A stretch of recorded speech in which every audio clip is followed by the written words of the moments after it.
Previously આપણે micro ઇકોનોમિક્સના unit 3 એટલે કે યુટિલિટી એનાલિસિસ ની અંદર આપણે ડિસ્કસ કરતા હતા કેટલી બધી વસ્તુ છે કે ભાઈ યુટિલિટી પ્રેશર ના કહેવાય ને નહીં તો એને યુઝફુલનેસ કહેવાય કે નહીં તો એની સેટિસ્ફેક્શન સાથે તમે કનેક્ટ કરી શકો બરાબર એના સિવાય આપણે ઘણી બધી વસ્તુ છે કે ભાઈ યુટિલિટી સબ્જેક્ટિવ હોય other than that it is not at all measurable fine એવી ઘણી બધી વસ્તુ એ ફીચર્સ ને બધું આપણે જોયું ટાઈપ્સ ઓફ યુટિલિટી જોયા કે જેની અંદર ફોર્મ યુટિલિટી સર્વિસ યુટિલિટી એવી તમામ વસ્તુઓ છે પછી આપણે ડિસ્કસ કરતા હતા કે ટોટલ યુટિલિટી કોને કહેવાય અને માર્જિનલ યુટિલિટી કોને કહેવાય એમાં આપણે જોયું કે ટોટલ યુટિલિટી જે છે એ આપણે જેટલા પણ યુનિટ્સ હતા એ બધાયમાંથી આપણને જેટલી પણ utility in terms of unit generate થાય છે એને આપણે સમેશન કરીએ છીએ that is known as the total utility અને માર્જિનલ યુટિલિટીનો કેસ એવો હતો કે એક એડિશનલ યુનિટના કન્ઝમ્પશનથી તમને જે કંઈ પણ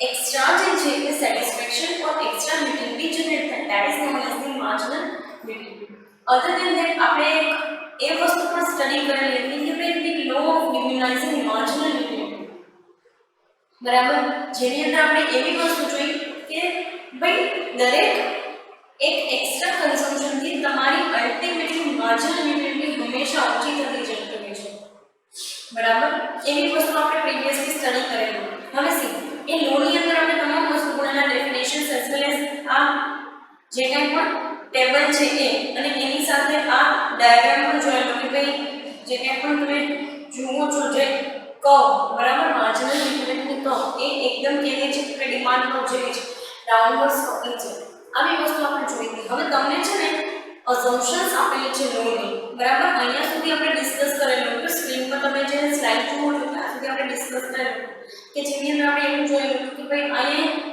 6 યુનિટે પહોંચ્યા પછી 0 જે છે એ માર્જિનલ યુટિલિટી થઈ જતી હોય છે અને ટોટલ યુટિલિટી સ્ટાર્ટ્સ ડિમિનાઇઝિંગ એટલે કે 37 પછી 36 34 બરાબર અહીંયા સુધી આપણે ઇફેક્ટિવ મેનરની અંદર ડિસ્કશન કરેલું હતું now we are focusing on the assumption of the diminishing marginal utility see તમને marginal utility નો આખો concept જે છે એ અમુક assumptions based આપેલો છે અને સીધી વસ્તુ છે if you want to prove something you have to constant those things which are affecting it the most એટલે કે તમારે જો કોઈ પણ વસ્તુનું એનાલિસિસ કરવું છે તો તમારે અમુક વસ્તુને કોન્સ્ટન્ટ રાખવી પડે કેવી વસ્તુને તો કે જે વસ્તુ એને સૌથી વધારે અફેક્ટ કરતી હોય કારણ કે જે વસ્તુ સૌથી વધારે અફેક્ટ કરે છે સૌથી વધારે ઇમ્પેક્ટ પણ એની ચાલે છે ફાઇન સો એ કેસની અંદર તમને અમુક અસમ્પશન્સ આપેલી છે જેને તમે નોર્મલી જે છે પૂર્વધારણાઓ કહો છો ગુજરાતીની અંદર ફાઇન તો જોઈએ કે કેવી કેવી વસ્તુ એ લોકોએ કોન્સ્ટન્ટ રાખેલી છે અને એના બેસિસ ઉપર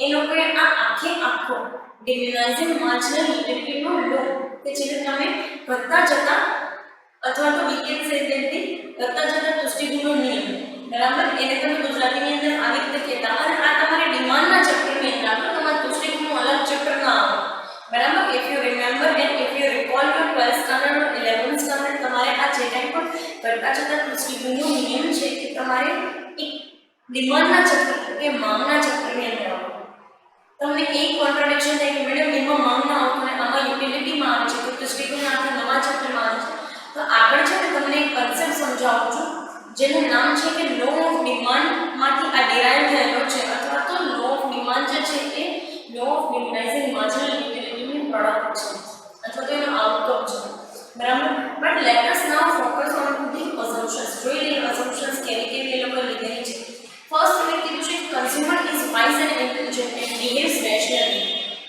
ઇટ મીન્સ એનું કેવું એમ છે કે ભાઈ કન્ઝ્યુમર છે ને એ એકદમ ડાયા માણસનો ઇન્ટેલિજન્ટ માણસ છે અને રેશનલી બિહેવ કરે છે રેશનલી એટલે કેવી રીતે તો કે તમે કોઈ પણ ડિસિઝન હોય ને એ ડિસિઝન મેકિંગની અંદર તમે આઈધર સાઈડ ના હોવા જોઈએ ન્યુટ્રલ હોવા જોઈએ તટસ્થ અને એકદમ રેશનલ વે એટલે કેવું કે તમે દરેક વસ્તુ જે છે આસપાસના જેટલા પણ ફેક્ટર્સ છે તેને તમે કન્સિડર કરીને ચાલો છો and after considering those factors you are focusing on to the buying of anything તો આની અંદર કન્ઝ્યુમર ને વાઇઝ ને ઇન્ટેલિજન્ટ કીધું છે એવું કીધું છે કે ઈ માણસ રેશનલી બિહેવ કરે એટલે કેવું કે ભાઈ ઈ કોઈ પણ વસ્તુની અંદર જે છે એ આગો પાછો નથી રહેતો દરેક ફેક્ટર્સને કન્સિડર કરી અને એના અકોર્ડિંગ ટુ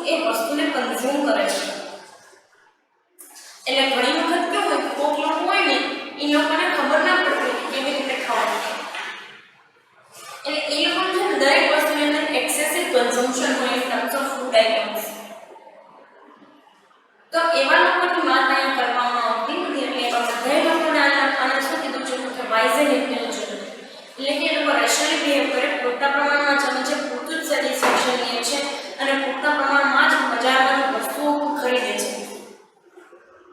આવું એ લોકોએ આ લો ડિમિનિશિંગ રિટર્નને સાચું સાબિત કરવા માટે વસ્તુઓ જે છે એ આપેલી છે રાઈટ નેક્સ્ટ કે છે consumers taste preference passion and habits do not change see this is one of the most affecting factor કારણ કે સીધી વસ્તુ છે જેમ કે ડિમાન્ડ ને ટેસ્ટ પ્રેફરન્સીસ અફેક્ટ કરતા હતા કે ઇલાસ્ટિસિટી ઓફ ડિમાન્ડ ને ટેસ્ટ પ્રેફરન્સીસ અફેક્ટ કરતા હતા તો એવી જ રીતે આપણી માંગ જે છે આ યુટિલિટી જે છે એ અલ્ટિમેટલી આપણી માંગ આ યુટિલિટી પ્રોડક્ટ છે તો કહી શકીએ કે આઉટકમ છે યુટિલિટી તો એના બેસિસ ઉપર જો આપણે જોવા જઈએ તો કન્ઝ્યુમરના ટેસ્ટમાં ચેન્જ ન આવે તો કન્ઝમ્પશન એમને છે પ્રેફરન્સીસ ચેન્જ નથી થતા તો એમને ફેશનમાં ચેન્જ નથી થતી તો એમને અને હેબિટ્સ આપણી આદતો પણ આપણે નથી બદલતા તો આ બધા કેસીસની અંદર જે છે આપણું કન્ઝમ્પશન એઝ ઇટ ઇઝ જ રહે અને કન્ઝમ્પશનમાંથી મળતું સેટિસ્ફેક્શન અહીંયા જે કંઈ પણ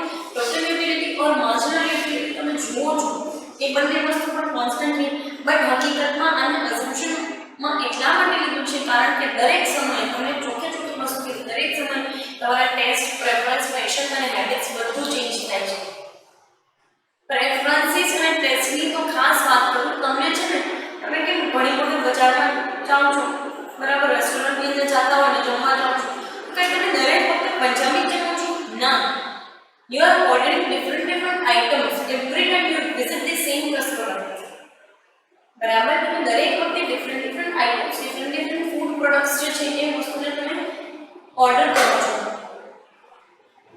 let's talk about the preferences તો તમે નાના હોય એ જ વસ્તુ એટલા જ પ્રેફરન્સીસ તમારે અત્યારે હોય કોઈ વસ્તુના હવે તમે રમતમાંથી રમો છો રિમોટ વાળી કાર લઈ ગયો મમ્મી એવું કહો છો તમે ના નાના હતા ત્યારે 4 લાઈન 2 લાઈન એક બુક્સની અંદર તમે લખતા હવે લખો છો ના શું કામ changes in the preferences in these preferences we can say that the changes according to our age બરાબર જેમ જેમ આપણી એજ વધતી છે ને એમ એમ આપણા પ્રેફરન્સીસ દરેક વસ્તુ માટે ચેન્જ થતા છે મેં તમને પ્રીવિયસ સેશન્સની અંદર પણ એક એક્ઝામ્પલ આપેલું હતું ત્યારે તમારા પ્રેફરન્સીસ તમારી lifestyle living way of living જે છે ને એ અલગ હોય after your marriage your way of living will be different બરાબર અને લાસ્ટમાં જોઈએ તો જ્યારે તમે 9th 10th સ્ટાન્ડર્ડની અંદર હશો ત્યારે તમારું વે ઓફ લિવિંગ અને તમારી જે કંઈ પણ પ્રેફરન્સીસ હોય તો વસ્તુ માટેના અલગ હશે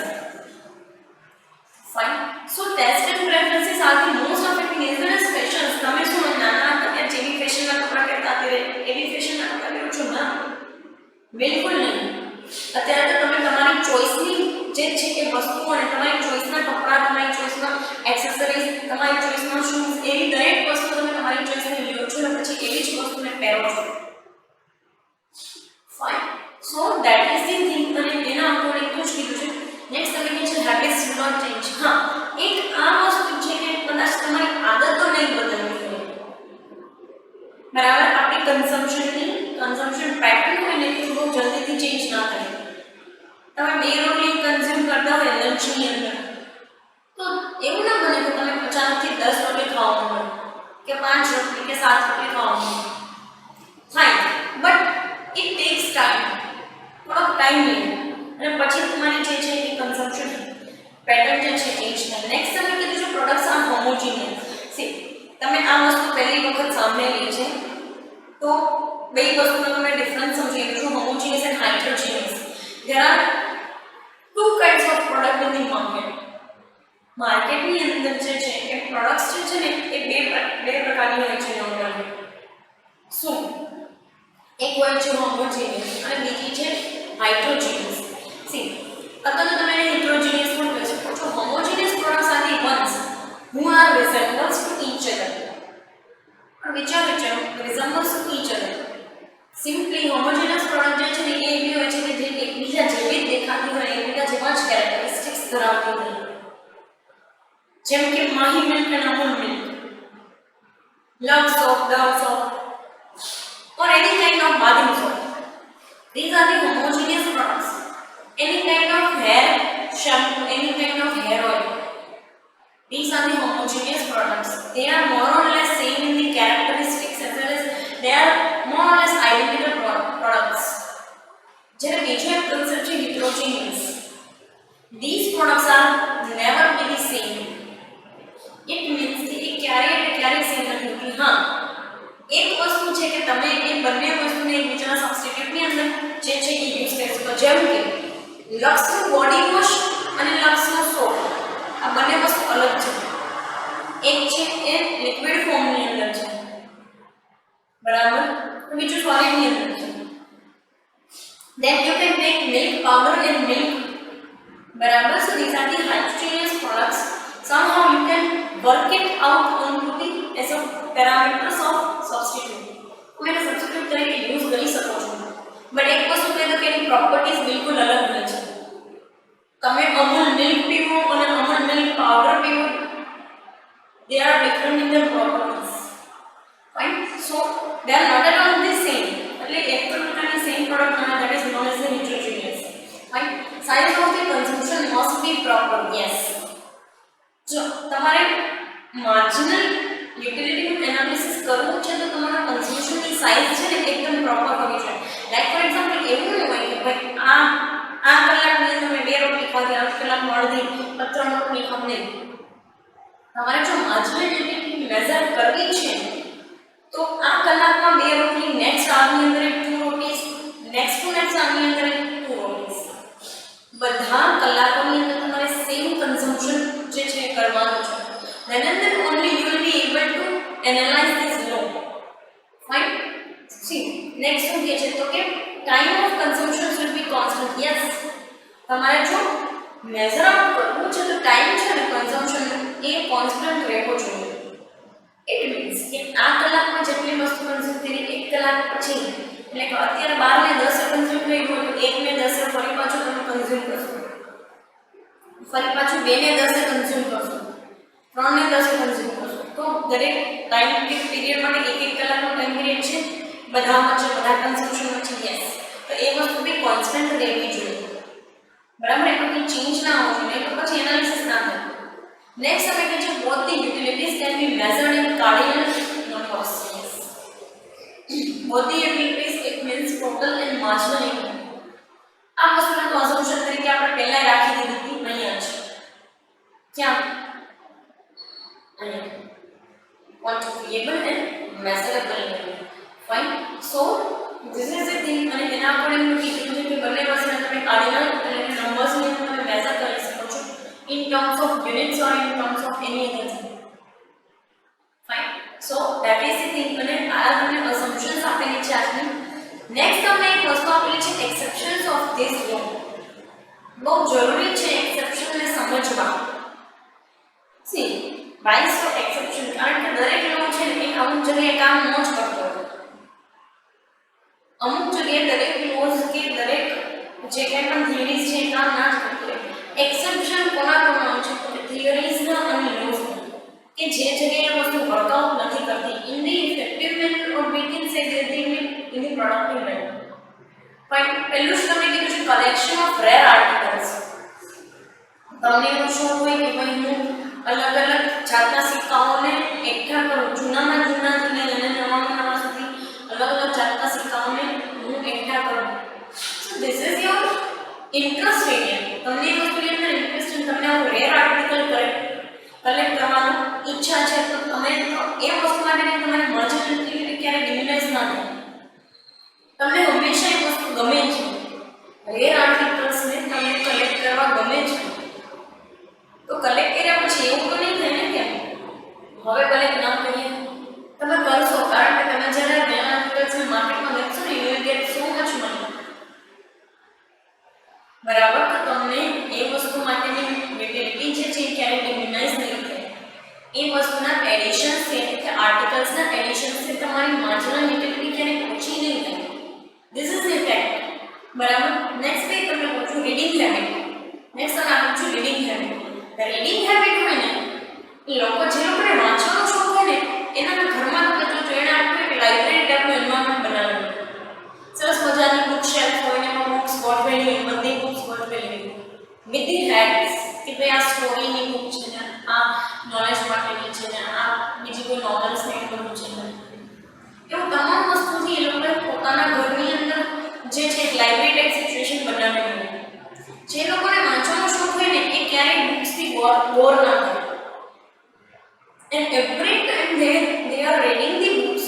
they feel pleasure. અને એ વસ્તુના એ સિનારીઓની અંદર ક્યારેય પણ જે છે એની માર્જિનાલિટી રિયલાઇઝ ના થાય. This is the fact. બરાબર, આ વસ્તુ ફેક્ટ છે. સી નેક્સ્ટ તમે કીધું છે કે કન્ઝમ્પશન ઓફ લિકર. લિકર અથવા તો કોઈ પણ નશીલા પદાર્થનું કન્ઝમ્પશન જે છે એ માણસના મગજની અંદર ડોપામાઇન નામનું એક રસાયણ ક્રિએટ કરે. એટલે એના લીધે છે ને એને પ્લેઝરની અનુભૂતિ થાય અને એ લોકો છે ને વધારેમાં વધારે એવું નશીલું પીણું કે નશીલી જે કંઈ પણ વસ્તુ છે ને વધારેમાં વધારે કન્ઝ્યુમ કરે. તો એ કેસની અંદર ક્યારેય એની માર્જિનાલિટી ડિમિનાઇઝ ના થાય. ફાઇન. સી આ તો આની અંદર મેં લિકરનું એક્ઝામ્પલ આપેલું છે. હું તમને કોઈ નોર્મલ એક્ઝામ્પલ આપું જે આપણે ગુજરાતની અંદર બહુ પ્રિવેલિંગ છે. માવો ફાકી ખાતા હોય એમને એવી રીતનું જ હોય અને એ ડોપામાઇન ક્રિએટ થાય છે તે પ્લેઝરની ફીલ આવે છે. That's why they are consuming it. Fine. But though it is the injurious to health and still they are consuming. other than that તમને આની અંદર ઘણી બધી વસ્તુઓ જે છે આપેલી છે જેમ કે ડ્રગ્સ. ઘણા લોકો તમે સાંભળ્યું કે ભાઈ ડ્રગ્સ લે છે. શું છે ડ્રગ્સ? એ ડ્રગ્સ છે ને એ તમારા સેન્સીસના અમુક લેવલ સુધી છે ને કામ કરતા બંધ કરી દે.